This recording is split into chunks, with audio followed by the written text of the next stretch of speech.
본말송에서 오직 성령의 권능을 받으라 8번째 말씀입니다. 나사렛 예수의 이름으로 일어나 걸으라 하는 제목으로 함께 정말 은혜 받는 시간 갖도록 하겠습니다. 1월달이 시작되고 세 번째 주일을 맞이했습니다. 사실 2022년을 앞두고 저의 마음은 겟세마네 동산에서 십자가를 앞에 두고 정말 간절히 기도하셨던 그 주님의 심정과 같은 마음으로 2022년을 맞이했습니다. 그만큼 올해 좀 어렵지 않을까, 힘들지 않을까 이런 마음을 가졌습니다. 근데 그때 그런 마음을 주셔서 예방접종을 잘해서 그런지 몰라도 막상 1월이 시작되고 2022년 시작됐는데 오히려 지금은 마음이 기쁘고 굉장히 기대와 소망으로 제가 부풀어 있습니다. 올해 우리를 회복시켜 주시는구나. 올해 하나님께서 우리에게 부흥을 허락하시는구나. 올해는 반드시 하나님께서 역사하시는구나. 그만 믿음이 생기는 거예요. 여러분들 십자가가 축복인 줄 믿습니다. 그 십자가에서 주님이 안 죽었으면 여러분들 교회 좀 나올 수 있습니까? 여러분들 뭘로 천국 가실 거예요? 십자가가 고난인 것 같지만 엄청난 축복입니다. 여러분들 올해 어려운 일이 닥칠지 모릅니다. 힘든 일이 생길지도 모릅니다. 그렇지만 그거 아무것도 아닙니다. 여러분들이 믿음만 있으면 그것이 오히려 전화위복이 되어서 여러분들 가정과 여러분 직장과 사업장에 놀라운 축복이 임할 줄로 믿습니다.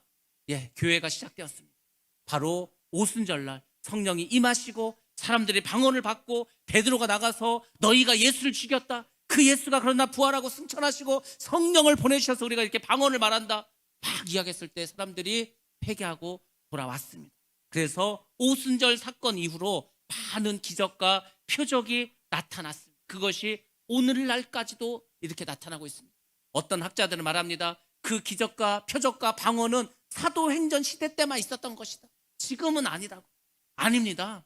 지금도 역사하십니다. 하나님의 말씀은 어제나 오늘나 영원토록 동일하십니다. 성령의 역사하시면 오순절 그 전에서도 천지를 창조하실 때부터 시작해서 오늘날 지금까지도 역사하고 계십니다.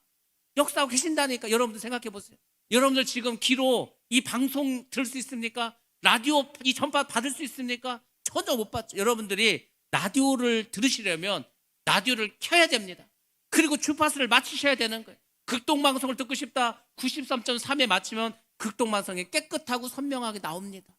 여러분들 내 귀로는 못 들지만 라디오를 켜면 들을 수 있죠. 마찬가지입니다. 성령은 지금도 역사하고 계십니다. 막 역사하고 있습니다. 엄청나게 역사하고 있습니다. 막 하나님께서 부어주시고 있습니다. 근데 그 영혼이 그 성령의 주파수를 맞춰서 딱 켜서 그 방송을 듣고 그 말씀을 들으면 그 사람은 은혜를 받는 거예요. 그 사람 축복을 받는 겁니다.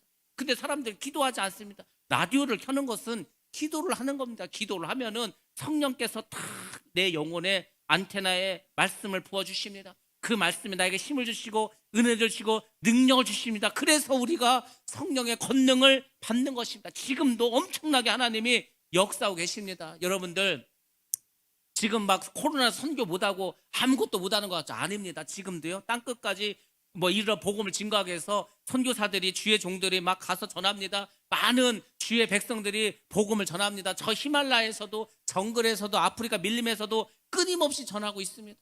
저는요 그런 소식을 들을 때마다 하나님은 쉬지 않고 일하고 계시는 거예요. 우리는 코로나라고 중재하고 있습니다. 전도도 안 합니다. 선교도 잘 안 하려고 합니다. 아닙니다. 이럴 때 더 많이 하는 거예요. 제가 말했잖아요. 남들이 안 할 때 하는 거 그것이 진짜 복인 줄로 믿습니다. 남들은 다 장사가 안 돼. 남들은 손님이 다 떠나. 근데 우리는 막 줄 서서 사람이 먹어.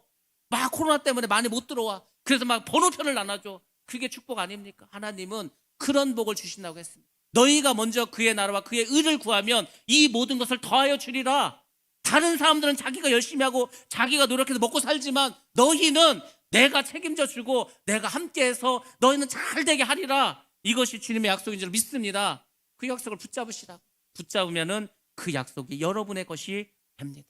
오늘 본문 말씀에 보면은 안진뱅이가 일어나는 기적이 일어납니다. 어찌 보면은 사도행전 이후에 사도행전 이제 교회가 생기고 그 이후에 첫 번째 기적일 가능성이 매우 큽니다. 이 사건은 예수님께서 승천하셨습니다. 그리고 복음이 전파될 때마다 예수의 이름이 얼마나 중요한가 그것을 알려주는 엄청난 사건입니다. 여러분들 귀신 뭘로 쫓습니까? 예수의 이름을 쫓습니다. 여러분은 병만 뭘로 쫓습니까? 예수의 이름으로 쫓습니다. 왜? 바로 오늘 본문에서 예수의 이름이 등장하기 때문입니다. 그래서 오늘 말씀 잘 들으셔야 돼요. 교회를 40년 다니고 50년 다니고 평생을 다녔는데도 예수의 이름이 뭔지도 모르고 예수의 이름으로 뭘 하는지도 모르고 그렇게 살아왔다면 여러분들 엄청나게 손해보고 사신 겁니다. 예수의 이름이 우리 가운데 임하시고 그 예수의 이름을 통해서 여러분들이 능력을 행하셔야 됩니다. 우리가 예배 드릴 때마다 임재 찬양을 드리지 않습니까? 그 입으로만 찬양하십니까? 아니라니까. 그 가사에 보시기 바랍니다. 주의 이름이, 주의 이름만이, 오직 주의 이름이 이곳에 어떻게 하랍니까? 이곳에 임하시라는 거예요. 그것이 임재입니다. 주님의 이름이 이곳에 임하신 것입니다. 예수님께서 승천하셨습니다. 성령을 보내주셨습니다. 제자들 성령을 받았습니다. 그리고 베드로와 요한이 이제 평소처럼 기도 시간이 되어서 성전에 들어갑니다. 기도는 어떻게 되는지 아십니까? 평소처럼 하는 거예요. 평소처럼 늘 기도했다는 겁니다. 여러분들이 새벽 제단을 쌓기로 했다. 그러면은 그게 막 몸에 배도록 하면 되는 거예요. 우리 사람들은 이게 습관이 들면 쉽습니다. 처음에는 어려요. 저는 학생들에게 가르칠 때 학습이라는 말을 할 때 늘 강조했다는 게 습입니다. 습. 야, 학이 3이면 습이 7이라 이거예요. 우리가 학은 뭡니까? 배우는 거 아니고 배우는 거. 배우는 건 3입니다. 학교에서 선생님에게 배운 건 다 똑같아요. 근데 왜 누구는 1등하고 누구는 10등하고 누구는 꼴등을 합니까? 습에서 차이나는 습. 습이 뭡니까? 날개 우 밑에 100자를 쓰는 거 아니에요? 날개짓을 100번 하는 거 100번 하는 거라고 계속 연습하는 거예요. 계속 습관을 들이는 겁니다. 습이란 말이 들어가는 거 아닙니까? 신앙생활도 다른 데 있지 않습니까? 야, 저 사람은 어째 이렇게 성령 충만하고 은사를 받고 했대? 습을 해서 그래. 습, 연습, 습관. 항상 그렇게 우리 기도가 그렇게 몸에 배야 됩니다. 계속 해야 돼요. 새벽 예배를 꾸준히 하면 힘들지 않아요. 어쩌다 하면 엄청 힘듭니다. 힘들죠. 밤기도도 마찬가지입니다. 매일 하면 쉽습니다. 어쩌다 하면 엄청 힘든 거예요. 여러분의 신앙생활이 말씀대로 살아가는 게 어쩌다 한 번 하는 게 힘든 겁니다. 여러분들 평소처럼 기도하시기 바랍니다. 평소처럼 예배 드리시기 바랍니다. 평소처럼 말씀에 순종하시기 바랍니다. 그것이 축복받고 능력받는 비결인 줄로 믿습니다. 기도 시간이 되었어요. 성경에 보니까 제9시라고 합니다. 제9시는 오늘날 우리 시간으로 오후 3시입니다. 경건한 유대인들은 항상 말씀에 따라서 기도를 드립니다. 다니엘처럼 규칙적으로 하루에 3번씩 기도를 합니다. 어떻게 기도하는가? 성전 근처에 있으면 성전에 가서 기도합니다. 여러분들이 교회 가까이 사시면 또 뭐 솔직히 차 타면 금방 오지 않습니까? 그럼 교회 와서 기도하는 게 훨씬 좋습니다. 만약에 멀리 떠났어. 그러면 유대인들 어떻게 하는지 아십니까? 성전이 있는 방향을 향해서 그렇게 기도를 했습니다. 그들은 꼭 3번 기도했습니다. 그래서 오전 9시, 정오 12시, 그리고 오후 3시에 기도를 드리게 되었습니다. 그래서 베드로도 요한도 같이 평소처럼 오후 3시에 이제 기도를 하기 위해서 성전으로 들어갑니다. 어떤 문으로 들어갔냐면 예루살렘 성전에 문이 4개가 있습니다. 동쪽으로 들어가. 동쪽에 있는 문은 너무 아름답습니다. 다른 4개의 문보다 더 아름다워. 그래서 이름을 미문이라는 별명을 줬습니다. 미는 당연히 아름다움이겠죠. 영어로 beautiful입니다. 그 아름다운 문, 금과 청동으로 만들어졌습니다. 매우 정교한 조각들이 잘 꾸며져 있습니다. 그 문으로 들어갔어요. 근데 그 문 앞에는 누구가 있었냐? 나면서부터 걷지 못하는 거린이 있었습니다. 생각해 보시오. 나면서부터 걷지를 못해요. 일을 못하겠죠. 취직을 못합니다. 그럼 돈을 못 법니다. 그래서 거린이 되었습니다. 이 사람도 장애를 가지고 결국은 구걸하면서 생계를 유지합니다. 이 사람이 걷지를 못하니까 이제 사람들이 아침이 되면 이 사람을 그 미문 앞에 내려다 놓습니다. 그러면 그 사람은 하루 종일 동냥을 하는 거예요. 이제 저녁이 되고 끝날 때가 되면은 또 사람들이 이 사람을 데리고 집에다 데려다 줍니다. 이렇게 했습니다. 이날도 마찬가지입니다. 이날도 이 거리는 동냥을 하고 있습니다. 근데 성전에 가고 있는 베드로와 요한에게 이제 구걸을 하게 됩니다.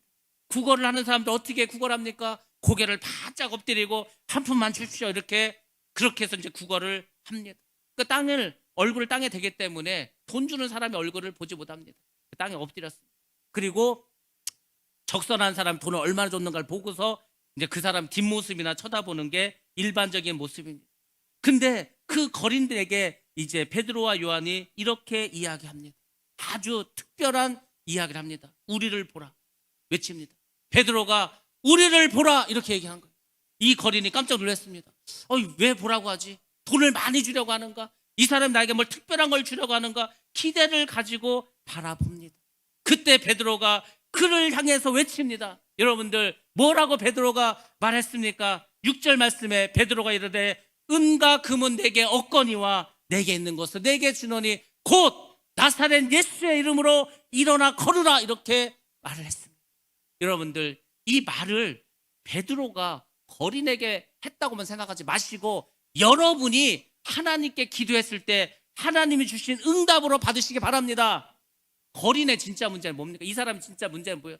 돈이 문제입니까? 아니라는 게, 이 사람은 걷지를 못하는, 걷지 못해서 취직도 못하고 장가도 못하고 아무것도 못하고 평생을 거리로 살아가 되지 않습니까? 그까지가 동량 뭐 몇백 원, 몇천 원 받아서 뭐 합니까? 근데 이 거리는 나을 생각은 포기하고 사는 거예요. 내 인생은 이걸로 끝이다. 나는 평생 이렇게 살다가 동량이나 하다 죽었다. 이렇게 스스로 숙명연에 빠져 있습니다. 여러분들이 하나님을 향해서 기도를 하십니다. 여러분들이 기도할 때 뭘 기도합니까? 하나님, 먹을 걸 주세요. 살 집을 주세요. 병을 고쳐주세요. 아니면은 하나님, 나에게 남들이 없는 뭘 주세요. 뭐 이런 것만 구하십니까? 근데 그것은 이 거린이 동량하는 기도하고 똑같은 거예요. 정말 중요한 것은 그게 아닙니다. 가장 중요하고 본질적인 게 무엇입니까? 구원, 영생, 천국. 여러분들이 세상 것을 구하지만 정말 하나님은 여러분에게 영원한 것, 가장 중요한 것, 가장 소중한 것, 그것을 먼저 주시는 줄로 믿습니다. 주님께서 뭐라고 하셨습니까? 너희가 먼저 그의 나라와 그의 일을 구하라. 그럼 이 모든 것을, 이방인들이 구한 이 모든 것, 무엇을 먹을까, 무엇을 마실까, 무엇을 입을까, 이것을 더하여 주신다고 했습니다. 이 거지도 동전 몇 푼 받기를 원했지만 베드로는 그 동전이 아니라 이 사람의 근본적인 문제, 가장 큰 것을 고쳐줬습니다. 여러분들 기도하실 때 먼저 하나님께 구하시기 바랍니다. 그의 나라를 구하시고 그의 영광을 구하시고 그의 의를 구하시기 바랍니다. 그러면 하나님께서 여러분의 가장 필요한 거, 영생, 구원, 천국을 내려주실 줄로 믿습니다. 그리고 이 세상의 것은 더하여서 보너스로 그냥 부어주신다고 약속해 주셨습니다. 그러니까 우리가 기도의 제목도 잘 바꾸셔야 됩니다. 여러분들, 베드로가 문제를 가진 거린에게 우리를 보라고 외치는 것처럼 하나님도 마찬가지입니다. 주님도 말씀하시죠. 야, 제발 나를 좀 바라봐. 나를 좀 쳐다봐. 나한테만 좀 관심을 가져. 주님도 지금 그렇게 말씀하고 있습니다. 아니, 지금 사람들이 문제가 있어. 사람들 문제가 있으면 어떻게 하는지 아십니까? 사람을 찾아갑니다. 저 사람은 돈이 많으니까, 저 사람이 힘이 있으니까, 저 사람이 권세가 있으니까. 그런 인간적인 방법 쓰지 말라니까요. 인간적인 생각하지 마시고요. 사람은 한계가 있습니다. 나는 그 사람 나를 도울 거 생각하지만 그 사람은 그렇게 생각하지 않을 수 있습니다. 지금 우리가 선거철을 맞이해서 많은 지금 사람들이 캠프에 들어가고 있습니다. 대학 교수도 들어가고 뭐 과학자도 들어가고 돈 많은 사람도 들어가고 각자 들어갑니다. 그 사람들이 그 대통령 후보가 정말 좋아서 그 사람이 정말 우리의 엄청난 위대한 무슨 뭐 지도자가 될 것 같아서 그 밑에 들어갑니까? 그렇지 않습니다. 그 사람이 대통령이 되면 그 사람 때문에 내가 뭐 지금 한 자리 떡고물이라도 얻어 먹겠다고 들어가는 거 아닙니까? 근데 정말 그렇게 됩니까? 아니에요. 오히려 어떤 사람은 그렇게 해서 잘 된 줄 알았어. 내가 믿은 사람 대통령이 됐어. 아니 근데 어떻게 하다 보니까 감옥에 가게 됐어. 그런 경우도 많습니다. 그게 다가 아니에요. 이 세상은 그거 다 아니라는 것입니다. 권력도 허망한 겁니다. 허망한 거. 권력 때문에 자식을 죽이고 권력 때문에 부인을 죽이고 역사적으로 얼마나 많은 일들이 있었습니까? 돈 하나도 못 가져간다 그랬잖아요. 돈 많아도 다 쓰지도 못합니다. 그 돈을 지키기 위해서 너무 힘든 거예요. 사람이 참 신기한 게 뭐냐면 내가 그것을 갖기 전에는 가지려고 온갖 노력을 다 합니다. 막 정신도 신경도 써야 되고 뭐 일도 해야 되고 그래서 어떻게 얻으면 편해지지 아십니까? 그게 아니에요. 얻으면 지키려고 더 힘듭니다. 더 힘들어요. 더 힘듭니다. 이성계가 왕이 됐습니다. 그 부인이 있습니다. 이 부인이 많은 형제들이 있어. 그럼에도 불구하고 자기 아들을 세자로 만들기 위해서 막내를 결국은 세자로 만들게 합니다. 그래서 뭐 온갖 뭐 여러 가지 일을 다 해요. 그 세자로 만들었어. 그러면 이제 끝난 줄 아십니까? 아니에요. 세자가 됐으니까 다른 형들이 그 자리를 노릴까봐 또 노심초사 여러 가지 막 일을 꾸밉니다. 근데 결국 어떻게 됩니까? 결국은 자기 아들이 왕이 되지도 못할 뿐더러 이방원에게 다 죽임을 당합니다. 그렇게 되는 거예요. 그게 세상의 역사입니다. 여러분들 잘 기억하시기 바랍니다. 세상은 오래 가져서 오래 돼서 영원한 게 없습니다.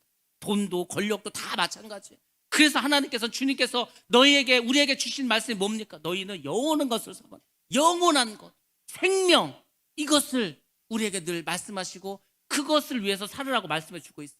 근데 우리는 기도하는 게 맨날 세상 것만 구하는 거예요. 맨날 썩어질 것만 구하고 있습니다. 여러분들 기도의 제목을 바꾸시기 바랍니다. 그리고 주님을 바라보시기 바랍니다. 그 주님은 우리의 문제의 본질이 무엇인지 아십니다. 우리의 근본적인 문제를 해결해 주십니다. 그래서 여러분들이 주님을 바로 바라보시고 바로 믿으시고 바로 그분께 구할 때 그분은 우리의 모든 삶을 변화시켜 주실 줄로 믿습니다. 미국의 데이빗이라는 아기가 태어났어요. 이 아이가 태어날 때 요즘도 그런 일이 많이 벌어지면 탯줄이 목을 감았습니다. 옛날에는 거의 죽었어요. 산모도 죽는 경우가 많이 있었습니다.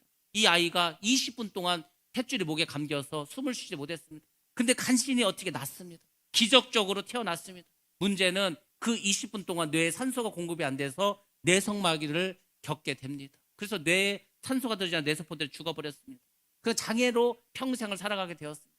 11살이 되었을 때 아버지가 돌아가셨습니다. 14살이 되었을 때 어머니도 돌아가셨습니다. 그냥 고아가 돼버렸습니다. 자기는 장애인인데. 그래서 이제 고아원에 가게 됩니다. 이제 교회에서 운영하는 고아원이었습니다. 고아원에 갔더니 하나님에 대해서 이야기를 해줍니다. 하나님을 알게 되었습니다. 예배를 드리게 됩니다. 이 데이빗은 하나님에 대해서 계속해서 원망합니다. 왜 나를 장애인으로 태어나게 했습니까? 왜 나에게서 부모님을 다 데려갔습니까? 삶의 의미가 없는 겁니다. 살고 싶은 생각도 없습니다. 그래서 자살을 계속해서 여러 번 시도했습니다. 시도했는데 다 실패하는 거예요. 여러분들 꿈이 없으면 사람들이 어떻게 하는지 아십니까? 자살해 버립니다. 꿈이 없어요. 지금 청년들이 꿈이 없지 않습니까? 취직이 안 돼. 공부해도 취직을 못 해. 서울대 나와도 취직이 안 돼. 누가 공부합니까? 누가 결혼하려고 하면 게임이나 하는 거예요. 그냥 나라에서 주는 돈이나 먹고 살고 부모님이 살던 집에서 살지 뭐 이렇게 돼버렸어요. 이게 일본에서 시작됐습니다. 일본에서 여러분들 제가 깜짝 놀랄 기사를 봤습니다. 제가 학교 다닐 때 그런 말을 했어요. 그런 말을. 앞으로 우리가 30년이 지나면 일본보다 잘 산다는 거예요. 여러분 생각해 보세요. 80년대는요. 일본이 미국도 이겼습니다. 도쿄의 땅을 팔면은 미국 땅을 다 사버린다고 했어요. 그렇게 일본이 잘 나갔습니다. 근데 30년이 지나면 우리가 일본보다 더 잘 산다는 거예요. 그래서 설마 그런 일이 올까? 작년에 여러분 우리나라 평균 임금이 일본을 앞질렀습니다. 일본보다 우리가 월급을 더 많이 받아. 일본은 무너지지 않았습니까? 90년대가 되면서. 그래가지고 주식도 폭락, 부동산도 폭락, 지금까지 불경기, 지금까지 물가도 오르지 않습니다. 어떻게든지 물가를 올려보려고 했어요. 인플레이션도 문제지만 디플레이션 더 문제입니다. 물가가 오르지 않는 거예요. 물가가 오르지 않으니까 임금 수입도 오르지 않는 거예요. 20년 30년 동안 월급이 하나도 안 올랐어요. 우리는 20년 전에 비해서 지금 배는 오르지 않았습니까? 일본을 따라잡았다니까. 그런 일이 벌어졌어요. 일본 사람들이, 일본 청년들이 꿈이 없어요. 여러분들 일본 가끔 TV에 나오는 거 보시기 바랍니다. 건물도 다 옛날 건물이에요. 집을 한번 보시기 바랍니다. 가전제품 다 옛날 거 보잘것 없습니다. 우리는 TV도요 이제는 사람들이 아예 극장을 만들어 놓습니다. 집 안에다가 TV도 78인치, 냉장고도 양문형, 차도 좋은 거 그렇게 끌고 다녀. 우리는 일본은 아니라니까요. 우리가 일본을 이겼어요. 왜 그렇겠어? 일본의 젊은이들이 꿈이 없는 거예요. 야, 우리가 공부하면 뭐하냐? 취직이 안 되는데, 일하면 뭐하냐? 월급이 똑같은데. 그렇게 되는 겁니다. 꿈이 없고 비전이 없으면 당연히 나라가 어려워질 수밖에 없습니다. 이 거린도 그렇게 살았습니다. 여러분들 잘 생각해 보시기 바랍니다. 데이빗이 거기서 만약에 내 인생을 차절하고 자살하고 했으면 끝나는 거겠죠. 근데 이 데이빗이 마음을 고쳐먹기 시작했습니다. 어느 날 갑자기 내가 기왕에 장애는 태어났고 기왕에 죽은 부모가 살아날 수도 없고 자살을 하려고 해도 계속 실패하니까 그러면 내가 이제는 예수를 내가 똑바로 한번 믿어보자. 정말 하나님이 있는지 내가 그 살아계신 하나님을 한번 만나보자. 제대로 예수를 믿어보기로 작정을 했습니다.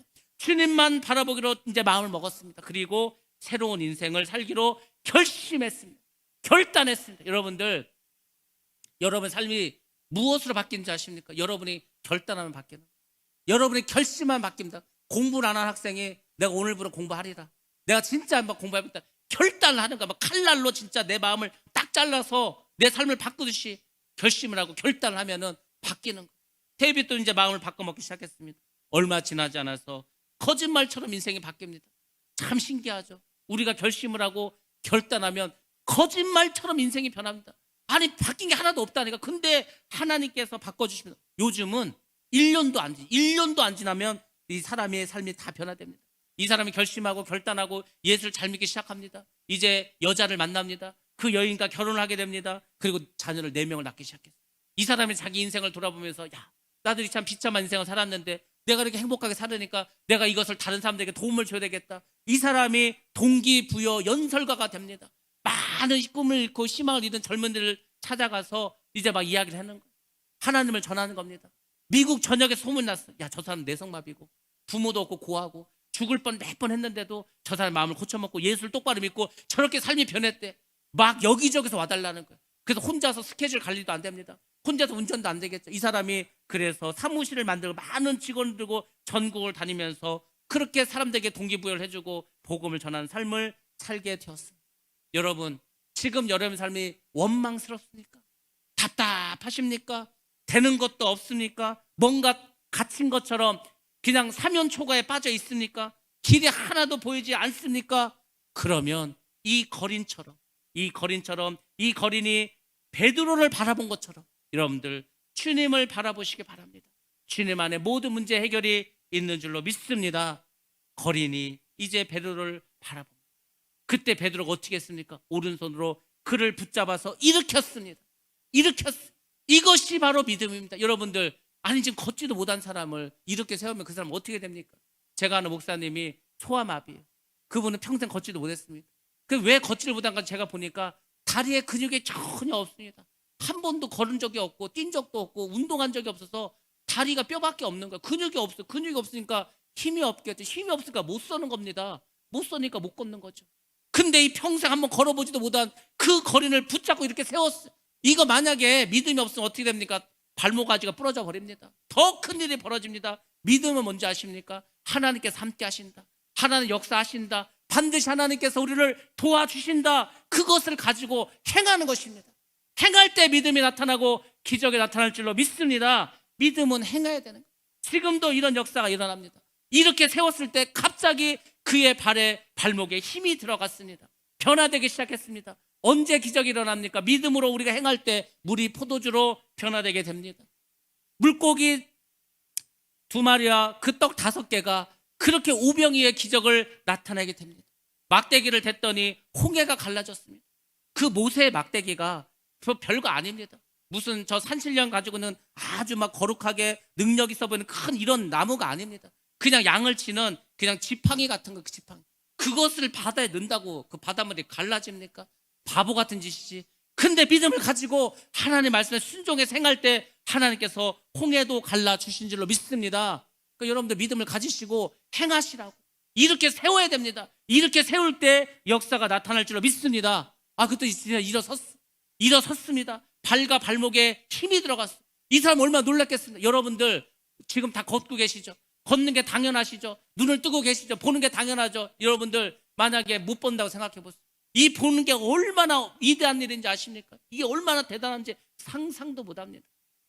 한 번도 못 본 사람도 있어요. 이 사람들은 도대체 꽃은 어떻게 생겼어? 이 세상은 어떻게 생겼어? 얼마나 궁금하겠어요. 걷지 못하는 사람들, 여러분들이 한번 사고가 나서 무슨 일이 생겨서 못 걷는 생각도 얼마나 불편한지 아십니까? 말도 못 합니다. 이 거리는 태어나서 처음 걷게 됐어요. 얼마나 신기하겠어요. 막 걸어도 보고 깡콩깡콩 뛰어보기도 하고 막 달려가 보기도 하고 이렇게 했습니다. 그리고 그 거리는 사도들과 함께 이제 성전에 들어가서 하나님을 찬양하게 됩니다. 이 광경을 이제 성전 안에 있는 사람들이 보게 되었습니다. 그 사람들 이 거린을 알아요. 저 사람 저 거린인데 거진데 저 동냥하던 사람인데 저 사람은 걷지 못한 사람인데 이 사람이 걷는 거예요. 그래서 이 사람 앞으로 몰려옵니다. 베드로 앞에 몰려옵니다. 베드로가 그래서 솔로몬 행각이라는 곳에서 설교를 하기 시작합니다. 베드로가 유대인들을 향해서 이렇게 소리를 칩니다. 사도행전 3장 12절 말씀입니다. 같이 한번 보겠습니다. 시작. 베드로가 이것을 보고 백성에게 말하되 이스라엘 사람들아, 이 일을 왜 놀랍게 여기느냐? 우리 개인의 권능과 경건으로 이 사람을 걷게 한 것처럼 왜 우리를 주목하느냐? 아멘. 베드로가 이제 설교를 시작하는 거예요. 원래 베드로의 첫 번째 설교는 언제였습니까? 사도행전 2장에서 첫 번째 설교를 하게 됩니다. 그때 유대인들이 오순절을 맞이해서 많이 찾아옵니다. 근데 기도하는 사람들이 방언하는 거 보고서 사람들 깜짝 놀랍니다. 이게 어떻게 된 일이냐고. 저 사람들 낮술에 취했냐고. 그때 베드로가 나와서 말합니다. 너희가 우리의 구세주 메시아 예수 그리스도를 죽게 했다. 그렇지만 하나님께서 그를 살리셨고 그를 부활시키고 승천시키셨다. 그리고 성령을 우리에게 보내주셨다. 그 얘기를 듣고 사람들이 어떻게 했습니까? 마음을 찔려서 우리가 어찌 알고, 형제여 우리가 어찌 알고 어떻게 해야 되겠냐고. 그때 뭐라고 베드로가 말했을까? 지난주에 설교한 거 아닙니까? 너희가 죄를 회개해라. 세례를 받아라. 성령을 받아라. 이렇게 말했습니다. 그 첫 번째 설교였습니다. 오늘 3장에서 두 번째 설교를 합니다. 근데 이 설교는 2장 설교 못지않게 너무너무 중요합니다. 근데 우리는 교회를 다니고 예수를 믿으면서 2장의 베드로의 설교만 알고 있어요. 3장의 설교는 별로 그렇게 모릅니다. 이 설교가 얼마나 중요한지 잘 모릅니다. 베드로는 오늘 설교에서 굉장히 중요한 말씀합니다. 사도행전 3장 16절 말씀입니다. 16절 같이 봅니다. 시작. 그 이름을 믿음으로 그 이름이 너희가 보고하는 이 사람을 상하게 하였나니 예수로 말미암아 난 믿음이 너희 모든 사람 앞에서 이같이 완전히 낫게 하였느니라. 아멘. 여기서 베드로는 이 말을 합니다. 이 거린이 어떻게 걷게 되었는가?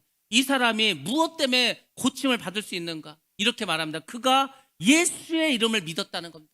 이 거린이, 이 거지가 예수의 이름을 믿었다고 합니다. 그리고 그가 예수의 이름을 통해서 결국은 예수의 이름이 이 사람을 치료해주고 치유해주고 고쳤다고 말해주고 있습니다. 왜 예수님께서 했다고 하지 않고 예수의 이름이라고 해서 굳이 이름을 믿고 이름이 고쳤다고 말해주고 있습니까? 여러분들 이걸 잘 아셔야 되는 거예요. 이게 바로 예수를 똑바로 믿는 것입니다. 예수님께서 이 땅에 육신을 가지고 오셨습니다. 육신을 가지고 33년을 사셨습니다. 그리고 3년 동안 공생애를 하셨습니다. 예수님이 실제로 이 땅에 계셨을 때는 예수님이 계신 그곳이 바로 기적의 현장이었습니다. 실제로 그곳에 예수님이 있었으니까 예수님이 그곳에 실존해 계셨고 예수님의 능력과 권능이 그와 함께 했습니다. 예수님 앞에서 모든 질병이 떠나갔습니다. 귀신도 도망갔습니다. 병마도 떠나갔습니다. 문제가 해결됐습니다. 근데 여러분 잘 생각해 보시기 바랍니다. 지금 예수님은 어디 계십니까? 지금 예수님은 승천하셨습니다. 육신을 입고 오셨던 그 예수님이 지금 하늘나라에 올라가셨습니다. 그러니까 어떻게 되죠? 예수님의 육신은 더 이상 이 땅에 없습니다. 없어요. 그래서 어떻게 했습니까? 예수님이 올라가시고 예수님이 이 땅에 없으니까 예수님께서 우리를 위해서 보내주신 분이 있습니다. 그분이 누구십니까? 바로 보혜사 성령이십니다. 그래서 성령, 예수님의 영, 하나님의 영인 성령이 이곳에 임하셨습니다. 그것이 사도행전 2장입니다. 그래서 성령이 임하셨습니다. 여러분들도 그것은 아십니다. 그래, 예수님이 올라가셔서 예수님이 이 땅에 없으니까 성령을 우리에게 보내주셨지. 그 성령 하나님, 그분이 우리 함께 하시지. 여기까지는 알아요. 근데 그것은 반만 아는 겁니다. 또 나머지 중요한 반이 있습니다. 그게 뭐냐면 예수님께서는 또 하나 남겨주신 게 있습니다. 또 하나 우리에게 주신 게 있습니다. 그게 바로 그분의 이름입니다. 이름, 예수의 이름, 이것을 주셨다는 겁니다. 예수님의 몸이 하늘로 올라가시고 그분의 영인 성령과 그분의 이름을 우리에게 주셨다는 겁니다. 그래서 여러분들 이걸 꼭 기억하셔야 돼요. 교회는 항상 이렇게 시작합니다. 교회가 시작할 때는 사람이 돈으로 건물 져서 교회가 되는 게 아니고 교회의 시작은 성령과 예수의 이름으로 항상 진행되고 시작됐다는 것을 기억하시기 바랍니다. 교회는 사업장이 아니에요. 사업장은 내가 그냥 계획을 짜고 돈을 어떻게 좀 빌려와가지고 가게를 얻고 뭐 물건을 갖고 와서 장사를 하면 그것이 사업장이 됩니다. 근데 교회는 그런 곳이 아닙니다. 사람들이 돈으로 하는 것도 아니고 건물 졌다고 그것이 교회가 아닙니다. 사람들이 마음대로 교회를 세우고 문을 닫고 이것도 아닙니다. 교회는 성령이 역사하셔야 됩니다.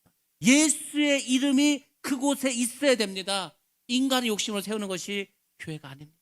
우리가 지금 선교지에 미얀마에 교회를 짓고 있습니다. 우리가 단순히 거기에 돈을 보내서 건물만 짓는 게 아닙니다. 그곳에는 성령의 역사가 있습니다. 저희가 그곳에 처음 갔을 때 2017년에 갔을 때 뭐 예배를 드려야 되는데 예배 드릴 공간이 전혀 없었습니다. 그래서 어떻게 하는지 아냐, 길바닥에서 동네 사람들 오게 해가지고 그 길바닥에서 복음을 전했습니다. 길에서 한 5, 60명 정도 되는 그 사람들 앞에서 우리가 말씀을 전하고 물건을 나눠주도록 했습니다. 그러다가 이제 이곳에 교회가 필요하니까 우리가 교회를 하나 만들자. 그래서 이제 집이 하나 나왔어요. 뭐 집이라고 해야 다 이제 판자 나무 이런 걸로 지은 집이죠. 300만 원에 나왔어요. 그래서 그걸 샀어요. 그걸 사가지고 거기서 예배를 드립니다. 근데 이게 매일 비가 너무 많이 오고 나무로 지었으니까 여기저기 썩고 뜨드드드 소리가 나고 이게 보통 나무집이 튼튼하지가 않습니다. 걸을 때마다 삐끄덕삐끄덕 하죠. 그러니까 보통 집이 식구가 뭐 한 대여섯 명 돼야 되는데 이 예배를 드리니까 자꾸 사람들이 늘어나서 거기가 지금 한 60년 70명 성도가 생겼습니다. 60년 70명이 그 판자 위에 올라갔다 생각하면 이게 막 부러질 수도 있고 깨질 수도 있고 큰일 날 수 있습니다. 그래서 우리가 그 나무로 지은 교회를 다 해체시켜버리고 그 자리에 지금 교회를 짓고 있는 겁니다. 콘크리트를 깔고 철근을 올리고 빔을 세워서 거기다 지금 교회를 짓고 있는 거 아닙니까? 그것은 단지 돈으로만 짓는 게 아닙니다. 성령이 그곳에서 역사하고 계십니다. 그곳에 많은 영혼들이 돌아오고 있습니다. 그리고 그것에 예수의 이름이 전파되고 있습니다. 60명, 70명에서 더 많은 사람들이 앞으로 늘어날 것입니다. 성전 지어지면 더 많은 사람들이 모일 것으로 우리가 기대하고 또 기도하고 있습니다. 그렇게 해서 교회가 세워지는 겁니다. 그런데 그렇게 세우지 않고 인간의 생각으로 지어진 그런 교회들도 있습니다. 그것은 하나님과 전혀 상관이 없는 교회입니다. 공산주의에 가보시기 바랍니다. 이게 겉으로는 종교의 자유가 있다고 해야 되니까 교회를 세워놓습니다. 그래서 중국에도 삼자교회라고 있습니다. 북한에서도 봉수대 교회가 있습니다. 그게 마리교회지 교회입니까? 건물은 있습니다. 목사도 있습니다. 근데 성령이 없습니다. 예수의 이름도 없습니다. 그것은 교회가 아닙니다. 이단들도 많은 교회를 세웠습니다. 여러분들 서울에 가면 이단 교회들 어마어마하게 큽니다. 엄청나게 큽니다. 그냥 한 동 자체가 그냥 그 교회가 막 부속 건물이고. 근데 보시기 바랍니다. 그게 교회입니까? 결국 나중에는 예수의 이름이 아니고 교주의 이름만 남습니다. 교주의 이름만. 그것은 교회가 아닙니다. 여러분들 교회를 잘 분별하셔야 됩니다. 건물만 크다고 사람만 많다고 다 교회가 아니다. 그 교회가 되려면 성령이 곳에 임재하셔야 됩니다. 예수의 이름이 항상 역사하는 곳, 그것이 교회인 줄로 믿습니다. 사도행전 1장과 2장의 가장 중요한 핵심 이슈는 바로 성령이었습니다. 성령께서 임하셨습니다. 근데 사도행전 3장, 4장, 5장은 핵심이 바로 예수의 이름입니다. 이름이 무엇입니까? 이름은 그 사람의 실존을 대신 나타내는 표현입니다. 그 이름 당사자의 존재와 권위와 모든 것이 이름에 대해 포함되어 있습니다. 그래서 우리 모두는 다 이름을 가지고 있지 않습니까? 이름을 가지고 있습니다. 우리가 기도를 합니다. 여러분들 기도할 때 마지막을 무엇이라고 하고 끝냅니까? 예수님의 이름으로 기도했습니다.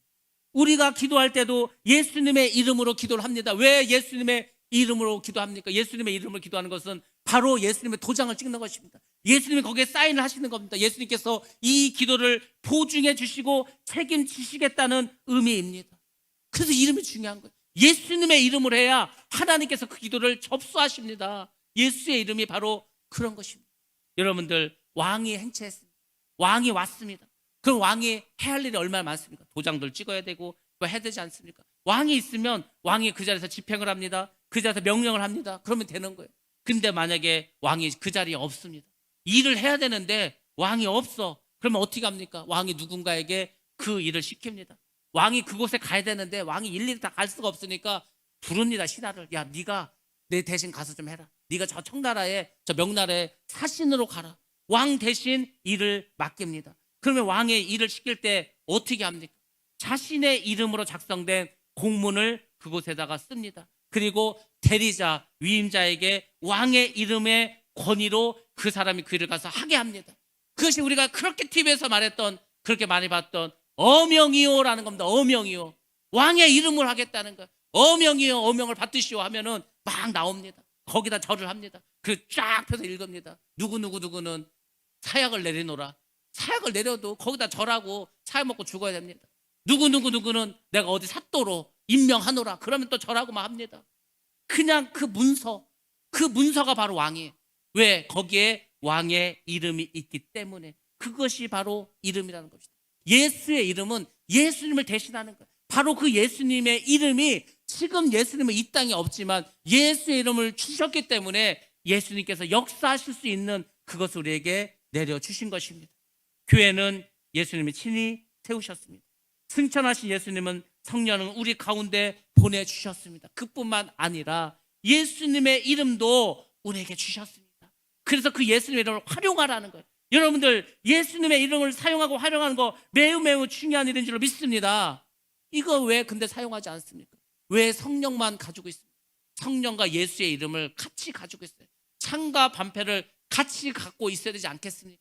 성령이 방패라면 예수의 이름을 가지고 물리쳐야 될 거 아닙니까? 여러분들 우리의 신앙생활 뭐라 했습니까? 전쟁입니다. 전쟁. 앞으로 우리는 영적인 전쟁을 끊임없이 해야 될지도 모릅니다. 맞기만 해서 어떻게 이깁니까? 공격을 해야 이기지. 예수의 이름으로 귀신을 쫓으시기 바랍니다. 예수의 이름으로 병마를 내어 쫓기 바랍니다. 예수의 이름으로 여러분의 가정과 직장과 사업장에는 모든 악한 영들을 다 물리치시기 바랍니다. 예수의 이름이 바로 예수님의 예수님. 예수님이 나는데 자기들이 어떻게 있겠습니까? 예수의 빛이 들어왔는데 어떻게 어둠이 역사할 수가 있겠습니까? 여러분들, 주님께서 새로운 언약을 허락하셨습니다. 그것을 우리가 신약이라고 합니다. 신약 성경이 있습니다. 근데 원래 진짜 신약은 언제부터 시작인지 아십니까? 사복음서 이후 사도행전부터가 바로 신약 시대가 열린 것입니다. 그때부터 이제 예수님이 없기 때문에 우리가 예수의 이름을 사용하게 됩니다. 예수의 이름을 사용한 거 굉장히 중요합니다. 예수의 이름으로 우리가 기도합니다. 예수의 이름으로 예배를 드리고, 예수의 이름으로 병든 자에게 손을 얹습니다. 예수의 이름으로 귀신을 내어 쫓습니다. 예수의 이름으로 죄사함을 선포하고, 예수의 이름으로 우리가 세례를 베풀게 됩니다. 예수의 이름은 능력이라니까. 성령의 권능과 예수의 이름이 우리에게 들어올 때 우리는 강력한 힘을 가지고 세상을 이기고 악한 세력을 물리치고 여러분의 삶을 변화시킬 줄로 믿습니다. 근데 왜 예수의 이름을 사용하지 않습니까? 예수의 이름은 엄청난, 예수 그분 자체라는 것을 꼭 기억하시기 바랍니다. 여러분들 조심해야 될 게 있습니다. 예수는 실명입니다. 실명. 실제 이름입니다. 우리 누구에게나 다 이름이 있습니다.